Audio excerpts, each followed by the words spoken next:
So we've just come across this amazing site on our way up from the cliffs as we've walked up from the beach down there by Gardenstown.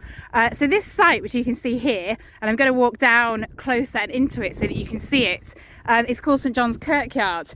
And the reason it exists is because over 1,000 years ago, a group of Danes were attempting to invade Caithness. But they were stopped by raging storms, and so they had to come ashore here in order to plunder livestock and get supplies. But when they did, it turns out the Thane of Buchan was ready waiting for them, and him alongside his men and women, it turns out the women fought in the battle as well and filled their stockings with stones and threw their stockings at these Danes. And together they slaughtered this group of Danes. And in fact, there's a mound just up here actually, which you can see, called the Bloody Pit, which is where they dug hollows to put the bodies of these Danes that they slaughtered. But the Danes, it turns out, were more hardy than that, and they came back for more. They came back for revenge and to have a second attempt. And when they did, they were so difficult to defeat this time that the Thane of Buchan actually prayed to St John the Evangelist to help them defeat these Danes.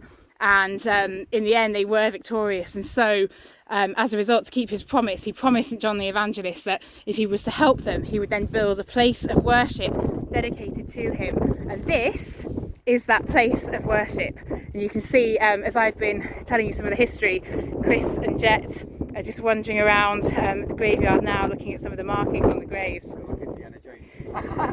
Digging for treasure, no doubt. So here you can see a skull and crossbones. This is amazing, right?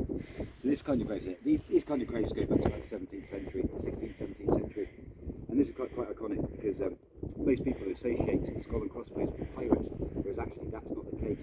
What it meant for that sort of time to have this kind of grave inscripted the way it's done, this has taken some real time. So obviously there was somebody important, but this actually means that death comes to us all. It doesn't matter whether you're noble, peasant, what your birthright is. One day we will have that common interest where we will end up, all going to heaven or hell, as they believed back in those days. So yeah, it's insane to think, isn't it? But look at the other, it's just beautiful.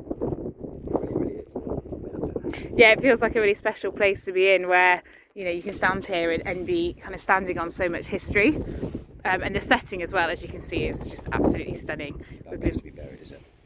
No, and we've been blessed with some beautiful skies today.